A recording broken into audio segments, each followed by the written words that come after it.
ارے خان صاحب آپ یہ بتائیں، یہ جو تیتر پٹیر کا کھیل شروع ہو گیا ہے کہ پہلے یہ بھائی بھائی تھے، بعد میں وہ ایک بہن بھائی بھی بن گئے، اور بعد میں سارے معاملہ چلے، 16 ماہ حکومت بھی کی، بہت کچھ کھایا، بہت کچھ لوٹا، اب پھر یہ علیحدگی کی باتیں کر رہے ہیں. اور جب یہ ضد پڑی ہے تو اب نواز شریف صاحب نے بھی زرداری صاحب سے رابطہ کیا ہے.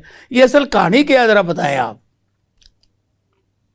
احسان صاحب، اقتدار اور اختیار کہ کبھی آپ نے یہ سوچا تھا کہ یہ پارٹیاں اکٹھی ہو جائیں گی پی ڈی ایم کی، اور کبھی آپ نے یہ سوچا تھا کہ پیپلز پارٹی جو ہے وہ پی ٹی آئی کی جانب محبت بھری نظروں سے دیکھے گی، اور میاں صاحب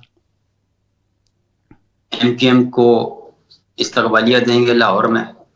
تو یہ ساری جو ہیں یہ پتے بازی ہو رہی ہے. یہ ہمارے سیاستدان، ان سے بڑا کلاکار کوئی پیدا ہی نہیں ہوا. یہ اسی طرح ہی. اور کبھی آپ نے یہ سوچا تھا، ایک بات کل میں تو بھول نواز گیا شریف صاحب نے کہا کہ ہم پی ٹی آئی سے بھی رابطہ کریں گے.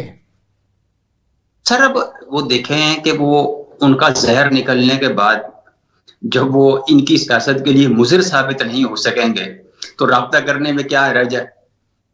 اب آپ سمجھ رہے ہیں کہ حکومت سازی کے وقت بھی پھر انہیں ووٹ چاہیے ہوں گے، اور ان کا جو مد مقابل ہے مین عمران خان، وہ تو جیل میں ہے اور نااہل ہے فی الحال. تو اس کے بغیر کوئی بھی آ جائے، وہ عمران کا کم از کم ہمسر یا ہم پلہ نہیں ہو سکتا. ٹھیک. تو ایک دور دشمن آپ کے لیے ایک نعمت سے کم نہیں ہوتا. کجا یہ کہ عمران خان ربن آدمی ہو جو نہ کسی دی سندا ہوئے نہ مندا ہوئے، تو اس کے ساتھ معاملہ کرنا بڑا مشکل ہوتا ہے. ٹھیک. لیکن اگر کوئی ہومیو قسم کا بندہ ہوا، شاہ محمود قریشی ہو، کوئی اور ہو، پرویز الہی ہو یا نہ ہو، آئی ڈونٹ نو، مطلب اگر آپ کمپیریزن کریں گے پرسنالٹیز کا تو ان کے نہیں پیدا.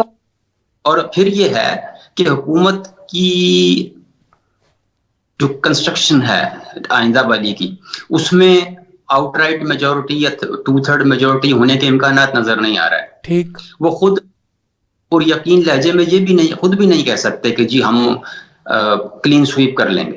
ٹھیک. تو حکومت بنے گی تو اسی طرح ہی بنے گی کہ کوئی ادھر سے اور کوئی ادھر سے، تو جوڑ جاڑ کے یہ ظفر اللہ جمالی والی حکومت کا نقشہ نظر آ رہا ہے. تو اس میں پھر بات بھی ہوگی، پھر بلف بھی ہوگی، اپنے حصے سے زیادہ، اپنے جسے سے زیادہ حصہ بھی مانگا جائے گا.